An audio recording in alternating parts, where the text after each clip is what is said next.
things real estate. We're talking that with the team from Espace Real Estate, and the baton has been handed on like any good relay race. Harris Hisco has handed over to his colleague, the Associate Director at Espace Real Estate, Alex Pearson, who's going to talk all things sales in the market in just a few moments' time. But before that, obviously, you've got to give Harris a mark out of 10 for his performance before you. Solid 10 for Harris. Oh, He did a great 10, job. yeah, did a fantastic job. Oh, good. And now he's smiling in the waiting room. Are we going to start ranking? I mean, are we literally going to start holding up scorecards for guests? Well, I've got a sneaky suspicion that they'd like that in the Espace Real Estate office. You know, we get enough of them on, that's for sure. So there's nothing wrong with a ranking, nothing wrong with a chart. Anyway, Alex, top of that chart at the moment. He's here to talk all things sales. Okay, let's try and deal with Tom's confusion on the sales market at the moment. Yeah, we like a number here, don't we? We love a number at the business breakfast. We are no strangers to them, and they keep coming as well. Property Monitor seeing that slight little dip in sales volumes at the beginning of the year, January. They suddenly said, is that the S word, stabilisation? Yep. And then February, we see all sorts happening as well. Fan Properties with their, 51.1 billion that they announced, 449% increase in value over the past 5 years. We've got to March now, towards the end of March, early month of Ramadan. Where are we at when it comes to sales from a Espace Real Estate point of view? Yeah, so look, I think there's always going to be a level of speculation within the market, one way or another. Obviously, with January, we did see a very, very slight decline, and I mean like 0.4% of a decline in the market. And of course, off the back of that, you're going to get a few outlets that will come out and start to speculate that it may be the bubble bursting potentially. However, if we look back to last month, we have now reached an all-time high price per square foot throughout the Dubai property market, being 1,505 dirhams per square foot, with a 1.41% increase month on month and a 17% increase in transaction volume month on month. Wow. Okay, so we're certainly seeing momentum build since the beginning of the year. 100%. And I think a factor could also be people have extended trips away. I noticed with myself just being out there with my viewings and with clients, it wasn't very active until mid to late January because a lot of people were just getting back into the swing of reality after their Christmas break or their trip away with their families. So with that in mind, and given the fact that we've just been talking travel here on the show as well, and indications that we're getting anecdotally that a lot of people are looking for extended breaks over this Eid break and eyes on the next Eid break as well, is that a worry to the market in terms of the fact that, get your business done before Eid?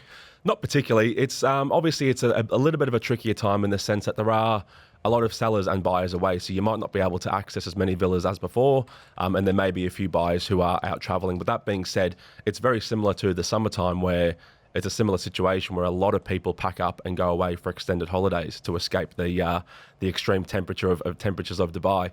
So it goes both ways, but it does fluctuate throughout the year, and I think we just have to be prepared for this. In terms of hotspots out there, I mean, it's getting hotter. The whole place is getting hotter at the moment. We were just talking to Harris there about, the fact that people might be influenced at looking at properties and viewings because of the heat, etc. I mean, it's nigh on perfect at present, but are there hotspots that are shining through in the data that you're getting in terms of sales? Yeah, the one hotspot that comes to mind is Talal Al Gaf because it's obviously a very new up-and-coming community. It's already building a great reputation. There's a fantastic school within the community, and we're seeing a lot of these villas now start to hand over, which are now transacting a lot within the marketplace. So I would say Talal is most definitely on the map for sure. There's all sorts in the markets at present with regards to the supply and demand models, the ownership models as well. I mean, one report that we got through earlier today is this idea of co-ownership. I mean, that's a word that I've not even heard mentioned here before. But this idea of tokenization, this influence, if you like, of the cryptos and the blockchain approach to ownership of properties. Is that something that we might see here in the future? I think so. If you look at the sort of initiatives of Dubai and the way it's progressing moving forward, I think there'd be no reason to suggest this wouldn't be the case. Then again, traditional real estate is always going to be popular and, people want to have their own assets and look after their own assets. But then again, I wouldn't be surprised if something like this was to slowly creep into the market, especially given how adaptive Dubai is now to the crypto world as well. The numbers are good. The numbers have been good for quite some time. You and I were talking about that Khaleej Times numbers that came out recently as well. Dubai's residential sales transactions growing 32% in 2024, prices going up, etc. What's the biggest challenge to buying a property in Dubai at the moment? The biggest challenge is most definitely with my clientele would be the down payment factor, for sure. If you look at most other parts of the world, it's usually a 5 or a 10% down payment. Within Dubai, if you're buying at a certain range, it's the 20% plus the 4% Dubai Land Department fees plus the 2% broker fee. So in many cases, 26% of the purchase price is what's required to buy, which is obviously a very steep figure when you're looking at the numbers that are flying around at the moment.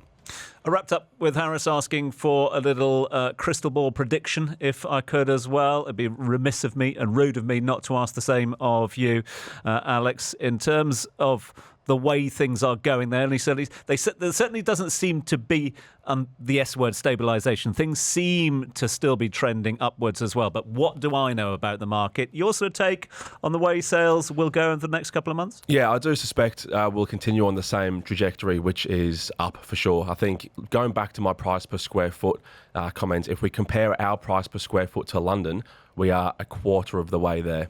So I think in terms of the growth aspect, there is so much room for growth for the Dubai market. Great outlook. And just very quickly, I'll keep it if I can, for 30 seconds. Why? Because I've got more late questions coming in.